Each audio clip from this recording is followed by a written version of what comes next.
Unique testimony. In a small village called Suryapur, lived a farmer named Narayan.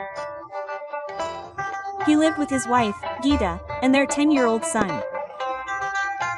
He was very poor. He could barely afford 2 meals a day through manual labor. One day, Narayan's wife, Geeta, said to him,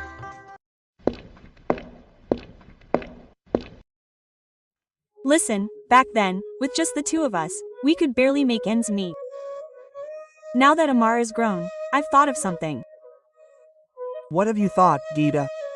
From today on, I'll also work in the fields and barns." Geeta, I couldn't give you any happiness. You had to spend your life in poverty. Why are you sad? Happiness and sorrow are inevitable in life, and after all, we are just two wheels of a vehicle. Both must move in unison. Only then can the household run smoothly. You're right, Geeta. Quote.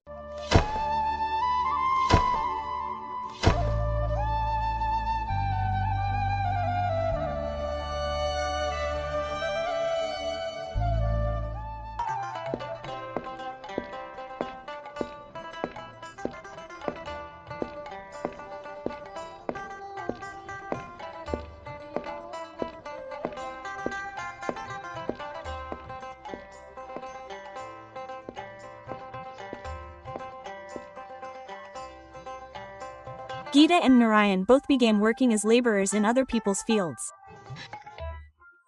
They worked diligently, but their income didn't increase. They couldn't earn anything beyond 2 meals a day. Gradually, Amar turned 12. One day, Narayan again spoke to Geeta with a disappointed heart. Geeta, sir, this is the result of the sins of past lives. Even after so many years, we have had days of garbage heaps.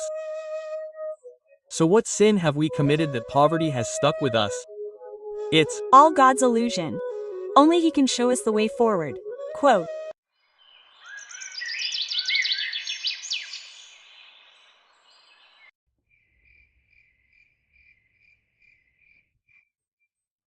That very night, Goddess Saraswati appeared in Narayan's dream and said, "Son, Narayan, your son has grown up.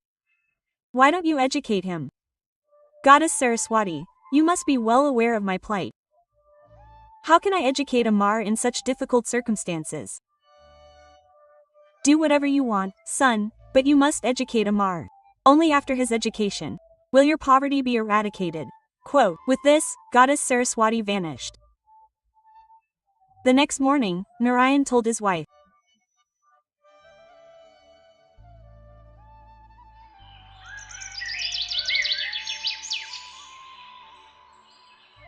"Geeta, Goddess Saraswati came to me in my dream.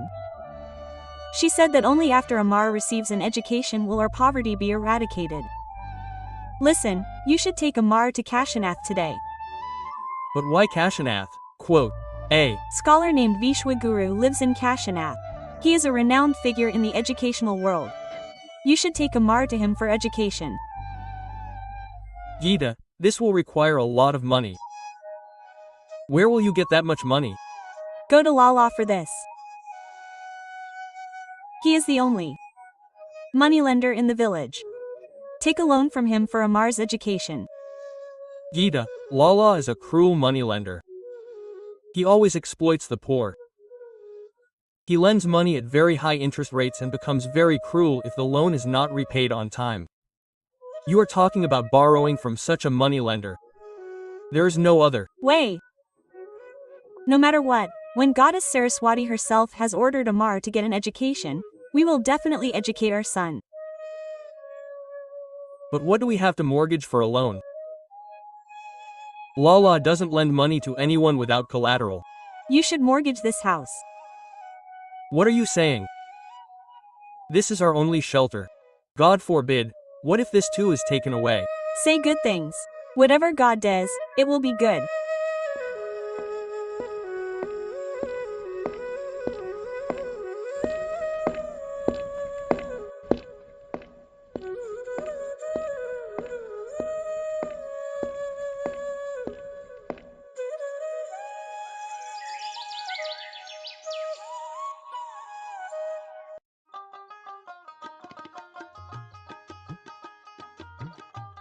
Then that very day, Narayan arrived at Lala's house and said, Ram, Lala. Tell me, Narayan, how are you today? Lala, I have a request. Tell me, Narayan, what is your request? Lala, I need a small loan. What is the loan for? I want to educate my son, Lala, that's why I needed the loan. But who will you borrow against? What do you have to mortgage? Lala, you know how poor I am. All I have is a hut. I'll mortgage that hut to you. It's not a bad deal. Narayan won't be able to repay the loan, so I'll take possession of his hut. Yes. I can lend you 10 gold coins. Okay, Lala. For this, I'll get your thumb impression on a paper and give you 10 years' time. If you can't repay the loan within 10 years, I'll have the right to your hut. So, I accept this, Lala. Then Lala got Narayan's thumbprint on a piece of paper and gave him 10 gold coins. Narayan thanked Lala for the money.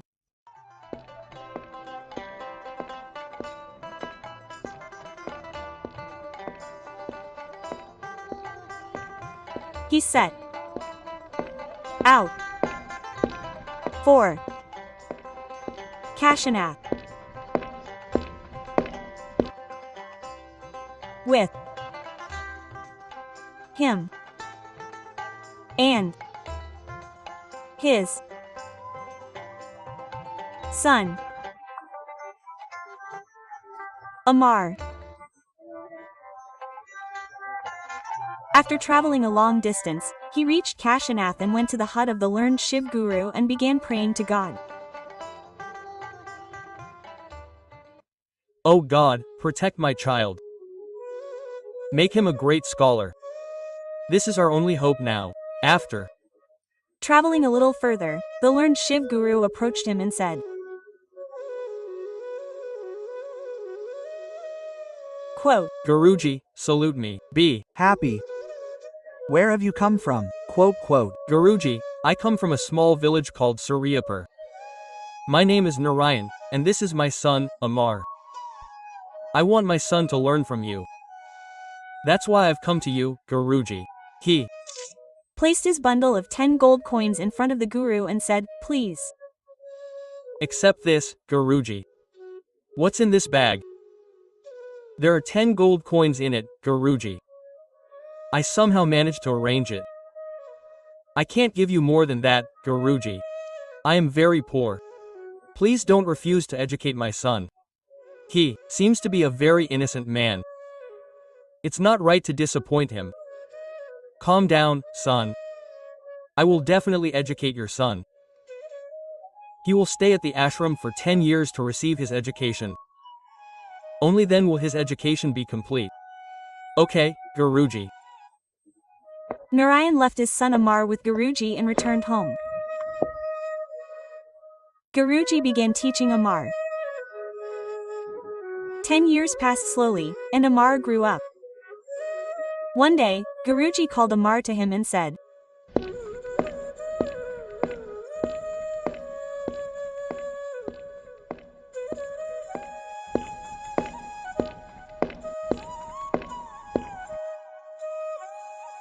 Son, Amar, today your education is complete. You are the most brilliant student among our disciples. I will always be proud of this. Gurudev, everything is due to your grace. Otherwise, I was not worthy of anything. Son, now go back to your parents. They must have been waiting for you for who knows how long. How are my parents? I wonder how long they've been waiting for me.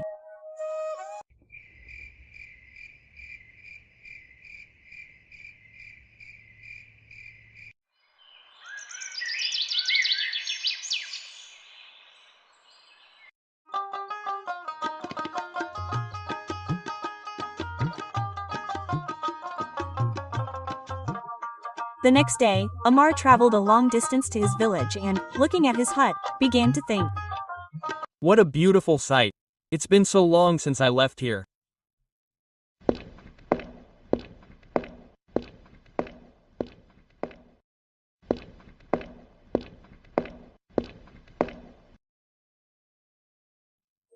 Who are you, and why are you sneaking in? Hello, father. I am Amar, your son. Amar, your education is complete. Yes, father, I returned home with the permission of my guru. Hey, Gita, where are you? Come here quickly. Our son has returned after completing his education. Quote. Gita immediately came out and was overjoyed to see her son. Quote, "Look, my son, how thin he has become.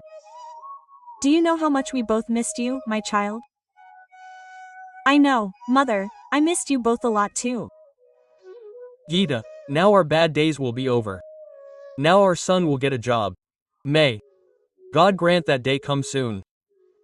Meanwhile, Lala was also thinking, 10 years have passed.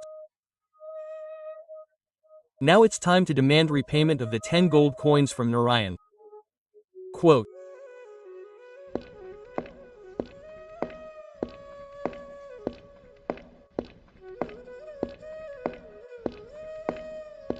He immediately headed for Narayan's hut. When he reached the hut, he saw Amar standing in front of him, and he started thinking. Quote.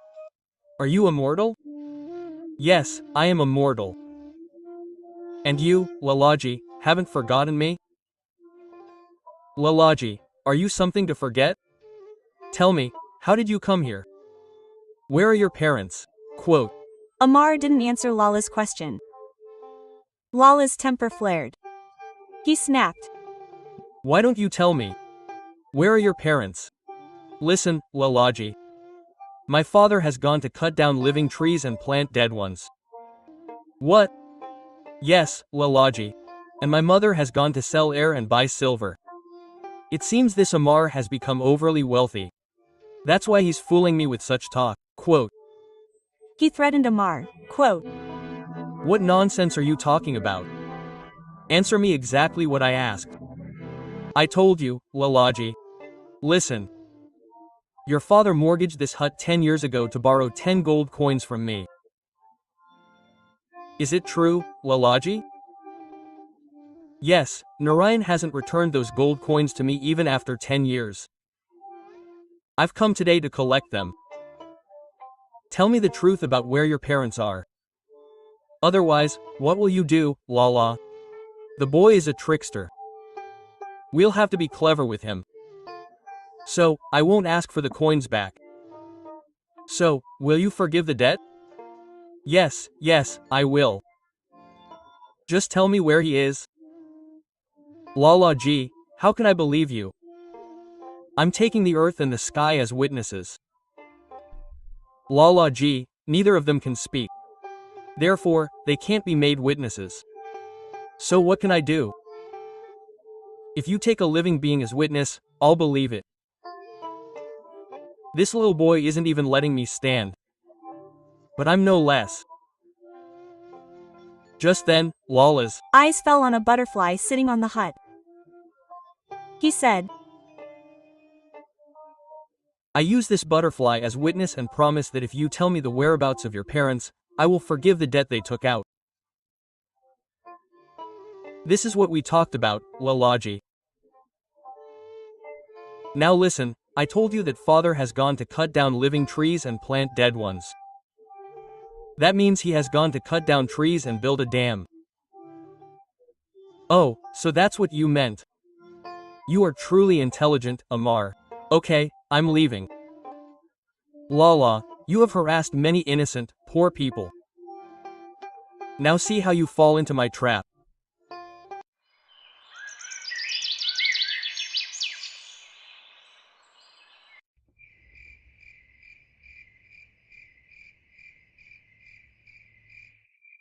when evening came and Narayan returned home, Amar told his father everything. Father, Lala has come. Oh, what will happen now? Father, don't worry. I'm here. I'll deal with that hoarder Lala. But how will you, son? Lala is very clever. Don't worry, father. Whatever God wills will happen.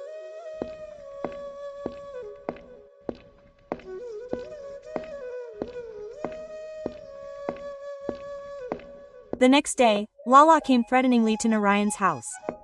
Amar was alone at home that day. Lala, how come you're here today? I've come to ask for my loan. Where are your parents? Lala, what loan are you talking about? The one you forgave yesterday. You forgave. You're lying. Just yesterday you talked about waiving the debt. I'll take the complaint to the Maharaja's court. Yes.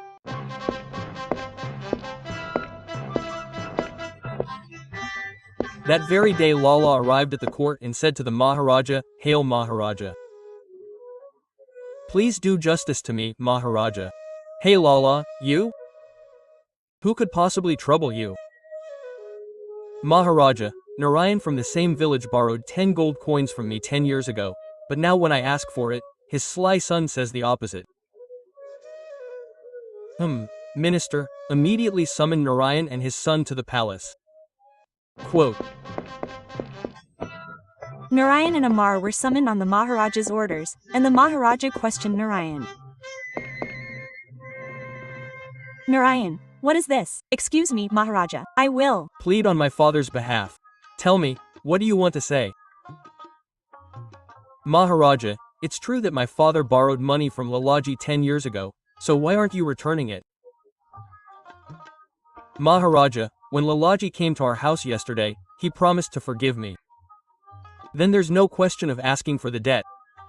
He's lying, Maharaja. I didn't even go to his house yesterday. Amar, do you have any evidence to prove your point? Amar then recounted the entire incident to the Maharaja, who said, "Oh, so a butterfly is your witness, your majesty. That butterfly is the only witness, Amar. This is a court, not a scene from a play, where you'll tell a fabricated story. I'm telling the truth, your majesty. Yesterday, Lalaji made the butterfly sitting on his nose a witness. He's lying, your majesty. Yesterday, when I went to his house, the butterfly was sitting on the hut." "Oh, what have I said? You've testified against yourself. Lala, now you're trapped in my words. Lala, this proves that Amar, you're telling the truth, and you're lying. Now, Narayan won't repay you a single rupee. Please forgive me for lying to you. Lala, you can run your business honestly, but if you lie or deceive again, I'll have you thrown in prison." "Yes, your majesty, I won't make such a mistake again." When the court ended and everyone was leaving for their homes, the king stopped Amar and said, Amar, I am very pleased with you. Your wisdom saved you from paying off your debt. Will you listen to me? Of course, my lord, just give me your orders. I know you have received education and are very intelligent. Your place is that of a scholar in the monasteries. But I want you to stay at the royal court and take up the post of Minister of Justice. Will you agree to this? Of course, my lord, it would be a privilege for me. Your accommodation and food will be arranged at the royal inn. You can join the court tomorrow. As you wish, my lord. In this way, Amar's wisdom changed the circumstances of Amar and his family.